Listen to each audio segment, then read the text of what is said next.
ఇలాగే బాధపడుతూ కూర్చున్నావా? ఇప్పటి వరకు నేను సీరియస్ గా తీసుకోలేదు అల్లుడు. జోస్న ఏమన్నా నాటకం ఆడుతుందేమో అనుకున్నాను. మీ కూతురు మీద ఆశలు వదిలేసుకోండి అని ఆ కిడ్నాపర్ అన్న తర్వాత మా అమ్మ అన్న మాటలు గుర్తొచ్చాయి.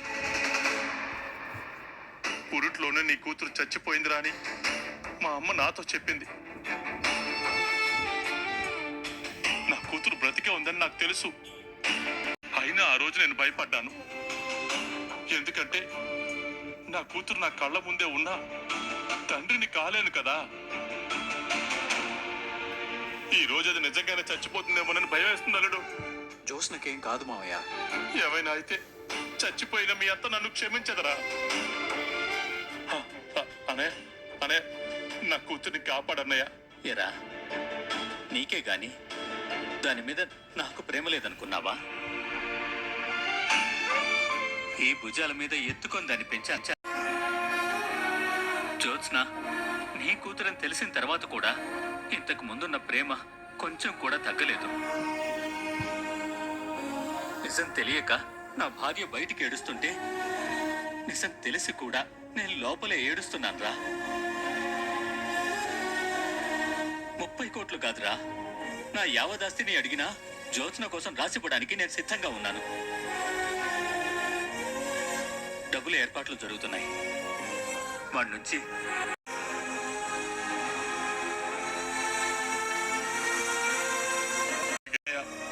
నీ కూతుర్ని కాపాడాలా?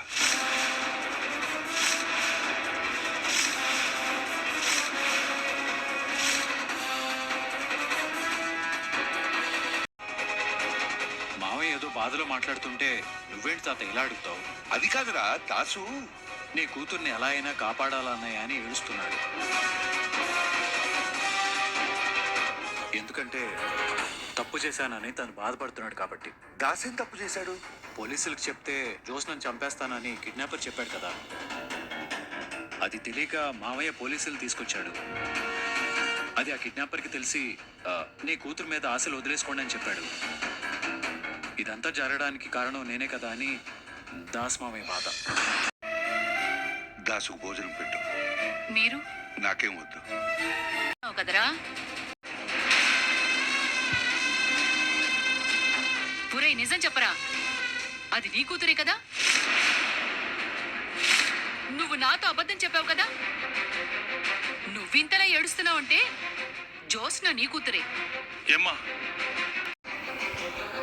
నువ్వింతలా ఏడుస్తున్నావు అంటే జోస్న నీ కూతురే. ఏమ్మా, నీకు బాధ లేదా? ఉందిరా. నాకు కూడా నీలాంటి బాధే ఉందమ్మా.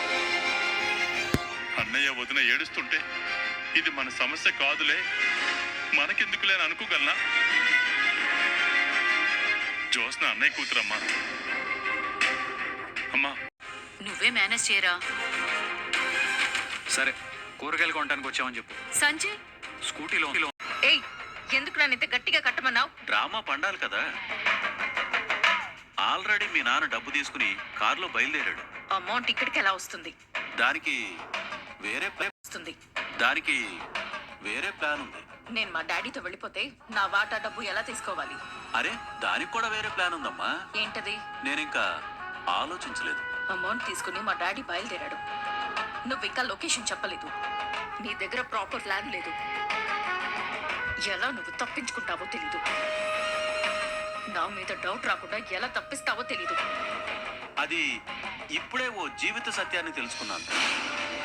ఏంటి బాస్? ఆడదాని నోరు ఆటం బాంబులాంటి.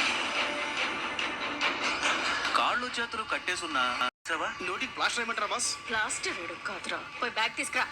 దేనికి? అమౌంట్ రాగానే నా 10 కోట్లు నాకు ఇవ్వాలి కదా. ఎలా తీసుకెళ్ళాలి? అవును, ఎలా తీసుకెళ్తావు? నా ప్లాన్స్ నాకున్నాయి. నువ్వు మీ నాన్న కలిసి నన్ను బకరాన్ చేయట్లేదు కదా. చూస్తుంటే నువ్వే నాకు వెన్ను పోటు పొడిచేలా ఉన్నావు. ఆ పని నువ్వు చేయకుండా ఉంటే చాలు. నువ్వు దొరికిపోతే నేను దొరికిపోయినట్టే కదా. నేను అదే చెప్పేది. నువ్వు నాకెందుకో మీరిద్దరూ దొరికిపోతారనిపిస్తుంది బాస్. ఏయ్, సారీ బాస్, నాకు అనిపించింది చెప్పా. ఎందుకంటే జ్యోత్స్న గారికి ప్రతిసారి డ్రైవర్ ఒకరు ఉండాలి, కానీ ఈసారి లేరు. అంటే ఏదో తేడా అనిపిస్తుంది బాస్.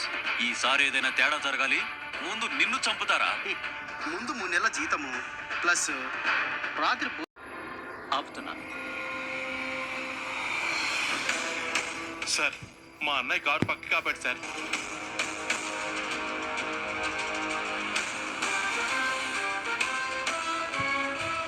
వాళ్ళు ఆగారా?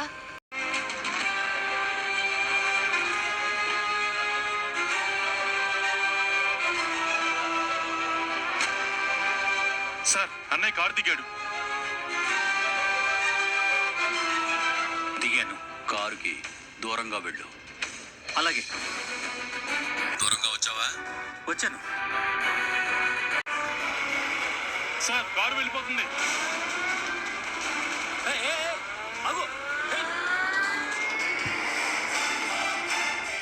కారు వెళ్ళిపోతుందిరా. కారు కనపడుతుంది. Hello hello.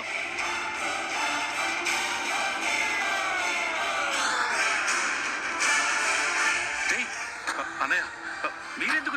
ఎవరికి ఏ ప్రమాదం జరగకూడదని వచ్చాం.